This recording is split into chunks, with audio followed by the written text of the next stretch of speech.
High আমার মিষ্টি বন্ধুরা, তোমরা দেশ থেকে যারা দেখছো বা দেশের বাইরে থেকে যারা দেখছো তাদের সকলকে আমার রং বেরং 24 ব্লগ চ্যানেলে স্বাগত জানাচ্ছি। আমি নতুন ব্লগ নিয়ে চলে এলাম। এটা সন্ধেবেলা থেকে ব্লগটা আজকে শুরু করছি।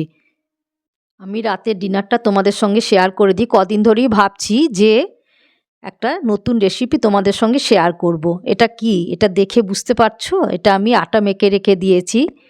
এটা হচ্ছে বিটের আজকে পরোটা করব। বিট বা বিটরুট যাই বলো তোমরা, দেখতে থাকো। আটা তো মেখে রেখেছি অনেকক্ষণ আগেই। এবার আমি একে একে পরোটাগুলো ভাজবো আর কি কি উপকরণ দিয়ে তৈরি হয়েছে সেটাও তোমাদের সঙ্গে শেয়ার করব। খেতে কিন্তু খুব সুন্দর। একে একে পরোটাগুলো আমি ভেজে নিচ্ছি। এখানে এখনও কয়েকটা পরোটার নই রয়েছে। এই দেখো, আমি ফ্রাই প্যানেও আমি পরোটা দিয়ে দিয়েছি, একে একে ভেজে নিচ্ছি দিয়ে। এবার উপকরণ কি কি লেগেছে সেটাও তোমাদের সঙ্গে একটু শেয়ার করে দিই। আটা তো থাকবেই, তার সঙ্গে একটা বিট বা বিটরুট মাঝারি সাইজের, আর অল্প চিনি, অল্প নুন, জোয়ান আর কিছুটা ভাজা মশলা। এই সব দিয়ে মানে প্রথমে আমি শুকনো উপকরণগুলো মিশিয়ে নিয়েছি, আর তার আগে আমি বিটটা আমি গ্রেট করে রেখে দিয়েছি। শুকনো উপকরণ মিশানোর পর আমি বিটের যে জলটা বা বিটটা যে মানে গ্রেট করে রেখেছি সেটা ভালো করে আটার সঙ্গে মিশিয়ে নিয়েছি। এবার অল্প অল্প যদি জল লাগে তাহলে জল দিয়ে অল্প অল্প করে ভালো করে আটাটাকে মেখে নিয়ে একটা ডো বানিয়ে নিতে হবে। ডো বানিয়ে নিয়ে আমি তার ওপর সাদা তেল ভালো করে বুলিয়ে ঢাকা দিয়ে রেখে দিয়েছি বেশ অনেকক্ষণ, আধ ঘন্টা মতো হবে। পরোটাগুলো খুব ভালো করে সেঁকে নিতে হবে, মানে ভেজে নিতে হবে। এপিঠ ওপিঠ ভালো করে ভেজে আমি দেখো একে একে তুলে নিচ্ছি। খুব অল্প উপকরণ দিয়েই আমি এই ভিন্ন স্বাদের পরোটাটা বানিয়ে নিয়েছি দেখো। আর খেতে তো মানে একদম আলাদা হয়, স্বাদই আলাদা হয়।